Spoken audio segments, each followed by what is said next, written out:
பொல்லான் சிறைப்பிடிப்பு சிறப்பு நிகழ்ச்சி. இந்த சிறப்பான நிகழ்ச்சியில கலந்து கொண்டு சிறப்பித்துக் கொண்டிருக்கக்கூடிய நம்முடைய மாண்புமிகு அமைச்சர் பெருமக்கள் கே. நேரு அவர்களே, முத்துசாமி அவர்களே, மூப்பே சாமிநாதன் அவர்களே, மதிவேந்தன் அவர்களே, திருமதி கயல்வழி செல்வராஜ் அவர்களே, நாடாளுமன்ற உறுப்பினர்கள் அந்தியூர் செல்வராஜ் அவர்களே, பிரகாஷ் அவர்களே, மாதேஸ்வரன் அவர்களே, சட்டமன்ற உறுப்பினர்கள் திரு ஈஸ்வரன் அவர்களே, முன்னாள் அமைச்சர் செந்தில் பாலாஜி அவர்களே, திரு வெங்கடாசலம் அவர்களே, திரு சந்திரகுமார் அவர்களே, வாரியத்தினுடைய தலைவர் திப்பம்பட்டி ஆரிச்சாமி அவர்களே, துணைத் தலைவர் கனிமொழி அவர்களே, மாவட்ட ஆட்சித்தலைவர் திரு கந்தசாமி ஐஏஎஸ் அவர்களே, உள்ளாட்சி அமைப்பினுடைய பிரதிநிதிகளே, ஆதி தமிழர் பேரவையினுடைய தலைவர்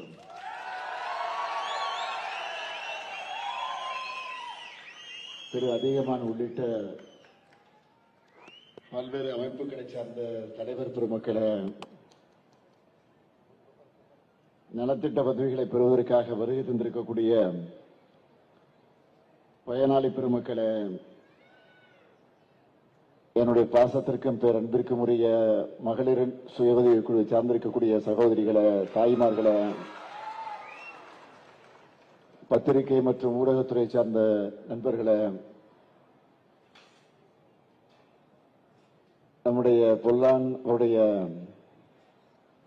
வாரிசுதாரர்களாக வருகை தந்திருக்கக்கூடிய அன்புக்குரிய பெரியவர்களே, தாய்மார்களே,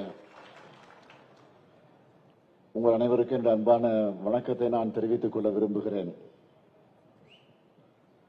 மாவீரன் பொல்லான் அவர்களுடைய திருவுருவச் சிலையோடு கூடிய மணிமண்டபத்தை,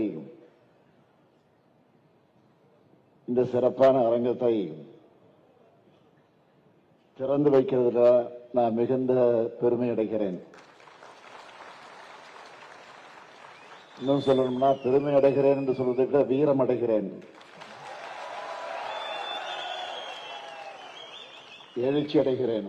அதுதான் உண்மை. பூலித்தேவன், வீரபாண்டிய கட்டபொம்மன், தீரன் சின்னமலை, மருதிருவர், வீரமங்கை வேலுநாச்சியார், மாவீரன் பொல்லான் என்று நம்ம தமிழ் மண் ஈண்டெடுத்திருக்கக்கூடிய மாவீரர்கள் அத்தனை பேரும் நம்முடைய மண்ணை, மொழியை, மானத்தை காத்திருக்கக்கூடியவர்கள். இடவிடாம அதற்காக போராடி கொண்டிருக்க வேண்டும் என்று இன்றைக்கும் நமக்கெல்லாம் நினைவுபடுத்திக் கொண்டிருக்கக்கூடியவர்கள். கம்பீரமாக இருக்கக்கூடிய இந்த மாவீரன் பொல்லானுடைய சிலையும், சிறப்பாக கட்டப்பட்டிருக்கக்கூடிய அரங்கத்தையும் தனி கவனம் எடுத்து எல்லோரும் பாராட்டக்கூடிய வகையில் இதை கட்டியிருக்கக்கூடிய மாண்புமிகு பொதுப்பணித்துறை அமைச்சர் ஏவா வேலு அவர்களுக்கு என்னுடைய சார்பில் மட்டுமல்ல, உங்கள் அனைவரின் சார்பில் என்னுடைய பாராட்டுக்களையும் வாழ்த்துக்கள் தெரிவித்துக் கொள்கிறேன்.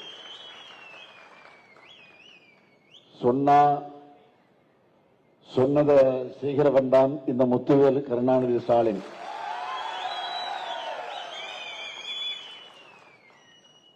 அதற்கு சாட்சியாக சொல்ல வேண்டும் என்று சொன்னால் இந்த மாவீரன் பொல்லான் சிலைதான் அதற்கு சாட்சி. 2019 நான் எதிர்க்கட்சி தலைவராக இருந்த நேரத்தில் மகுடஞ்சாவடியில் நடைபெற்ற ஆதி தமிழர் பேரவையுடைய வெள்ளி விழா.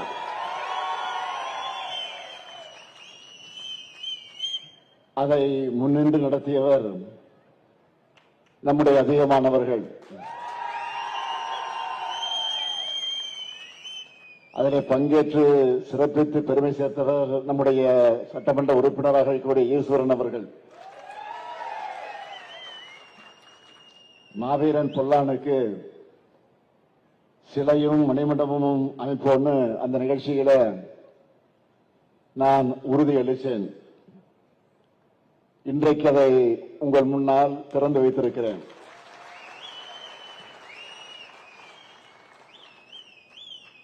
இந்த திரையில பொல்லானுடைய வாழ்க்கை வரலாற்றை சிறு குறிப்பாக எடுத்து வெளியிட்ட நேரத்தில் அதை சுட்டிக்காட்டினார்கள். பவானி போர், ஓடாநிலை போர், அறச்சாலை போர்னு அந்நியரான ஆங்கிலேயரை எதிர்த்து போரிட்டு தீரன் சின்னமலையுடைய நம்பிக்கைக்குரிய தளபதியாக இருந்தவர் தான் மாவீரன் பொல்லான் அவர்கள். பொல்லானுடைய வீரத்தை கண்டு சினம் கொண்ட ஆங்கிலேய பட தளபதி கர்னல் ஆரிஸ் தலைமையிலான படையால் அவர் சுட்டுக் கொல்லப்பட்டார். அவருடைய தியாகத்தை போற்ற, அவருடைய வீரத்தை காலத்துக்கும் எடுத்துச் சொல்ல இப்படி ஒரு நினைவு சின்னம் வேண்டும் என்று பல ஆண்டு காலமாக இருந்து வந்த கோரிக்கை இப்போ நம்முடைய திராவிட மாடல் அரசின் மூலமாக அது நிறைவேற்றப்பட்டிருக்கு.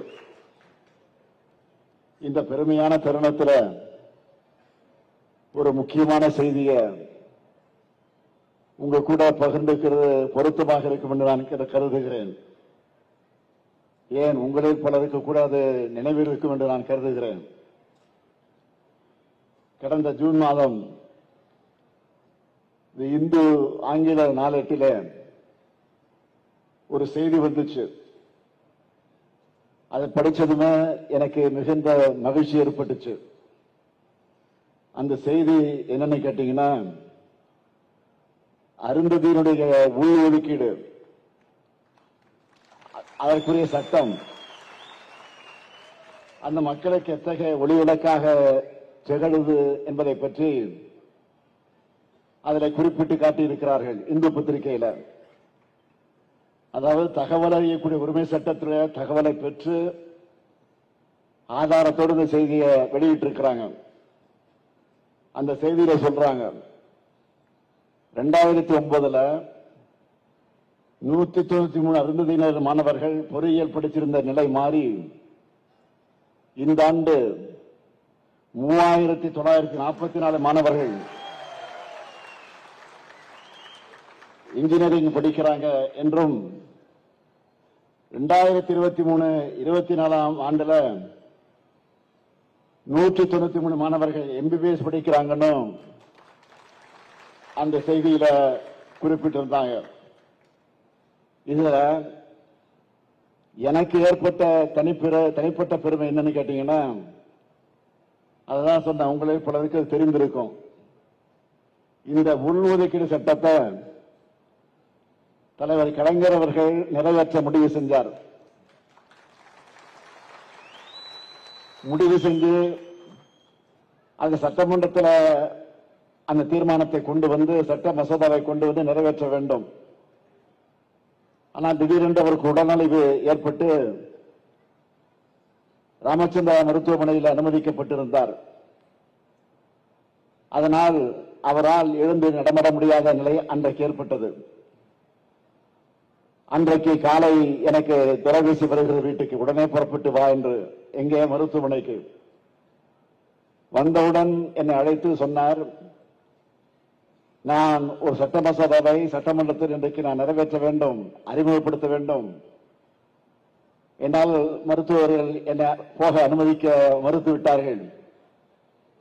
அதனால் நீ சென்று என்னுடைய சார்பில் அந்த மசோதாவை அறிமுகப்படுத்த என்று எனக்கு உத்தரவிட்டார்கள். சட்டமன்றத்தில் தாக்கல் செய்யக்கூடிய வாய்ப்பு இந்த அடியேன் ஸ்டாலினுக்கு கிடைத்தது என்னை இன்றைக்கு நான் பெருமைப்படுகிறேன். ஒரு சமூகத்தையே முன்னேற்றத்திற்கான அந்த சமூக நீதி பாதையை கட்டமைக்கிறதுல என்னுடைய பங்கும் இருந்திருக்கிறது என்பதை என்னை இன்றைக்கும் மகிழ்ச்சி அடைகிறேன்.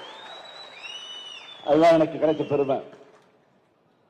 அது மட்டுமல்ல, அந்த செய்தியில இன்னொரு முக்கியமான விஷயத்தையும் எழுதியிருந்தாங்க இந்து பத்திரிகையில. என்னன்னா, திமுக அரசு எந்த ஒரு சட்டத்தை நிறைவேற்றும் போதும் அதற்குரிய காரணங்களை முறையாக ஆராய்ந்து தரவுகளை எல்லாம் தொகுத்து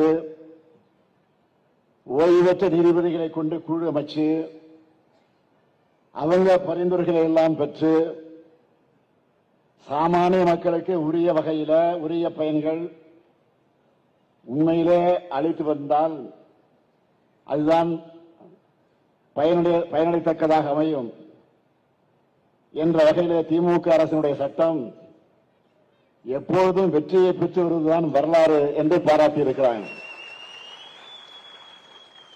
லட்சக்கணக்கான அருந்ததியின மக்கள் வாழ்க்கையில உழை ஏற்றதுனால இந்த பாராட்டுதான் திமுக என்கிற கொள்கை பேரியக்கத்திற்கான கிடைத்திருக்கக்கூடிய அடையாளம். எல்லாருக்கும் எல்லாம் என்கிற லட்சியத்தை, நம்முடைய லட்சியத்தை அடையணும். பிற்படுத்தப்பட்ட, தாழ்த்தப்பட்ட, ஒடுக்கப்பட்ட மக்களோட வாழ்க்கை தரத்தையும் சமூக நிலையும் உயர்த்தணும்னு நம்ம திராவிட மாடல் அரசின் சார்பில் ஏராளமான திட்டங்களை செயல்படுத்திக் கொண்டிருக்கிறோம். அது அத்தனையும் இங்கே பட்டியலிட முடியாத நேரமல்ல. அடுத்த நிகழ்ச்சிகளுக்கு நாங்கள் சென்றாக வேண்டும். அதை பட்டியல் போட்டால் இன்னைக்கு முழுக்க போதாது. எனவே அருந்ததியர் மக்களுக்காக செய்யப்பட்டிருக்கக்கூடிய சிலவற்றை மட்டும்தான், அத்தனையும் இல்லை, சிலவற்றை மட்டும்தான், அதுவும் தலைப்புச் செய்திகளாக உங்களிடத்தில் குறிப்பிட விரும்புகிறேன். கோவை, திருப்பூர், ஈரோடு, சேலம், நாமக்கல், தருமபுரி, தேனி மற்றும் கரூர் இந்த மாவட்டங்கள்ல பள்ளி மற்றும் கல்லூரி மாணவர்களுக்காக 182 கோடி ரூபாயில 26 விடுதிகள், 74 கோடி ரூபாயில 107 பள்ளி கட்டடங்கள், 20 கோடி ரூபாயில 26 சமுதாய கூடங்கள், 134 கோடி ரூபாயில 131 கிராம அறிவுசார் மையங்களை உருவாக்கி கொண்டிருக்கிறோம். அண்ணல் அம்பேத்கர் அயலக உயர்கல்வி திட்டத்தில் 29 மாணவர்களுக்கு 10 கோடியே 30 லட்சம் ரூபாய் உதவித்தொகையாக வழங்கியிருக்கிறோம். முழுநேர முனைவர் ஆராய்ச்சி படிப்புக்காக 329 மாணவர்களுக்கு 3 கோடி 29 லட்சம் ரூபாய் ஊக்கத்தொகையாக வழங்கியிருக்கிறோம். போஸ்ட் மெட்ரிக் கல்வி உதவி தொகையை 3,69,550 பேருக்கும், பிரி மெட்ரிக் கல்வி உதவி தொகையை 5,42,396 மாணவர்களுக்கும் வழங்கியிருக்கிறோம். தூய்மை பணியாளர்களுக்கான நல வாரியத்தை திருத்தி அமைச்சிருக்கிறோம். 2021 18,225 பேர் மட்டுமே இருந்த இந்த வாரியத்தில் நம்ம அரசு சிறப்பா செயல்பட்ட காரணத்தால கடந்த 3 ஆண்டுகள் மட்டும் 3 லட்சம் பேர் உறுப்பினராக வாரியத்தில் சேர்ந்திருக்கிறார்கள். இவங்களுக்கெல்லாம் 11 கோடி 76 லட்சம் ரூபாய் மதிப்பிலான நலத்திட்ட உதவிகள் வழங்கப்பட்டிருக்கு.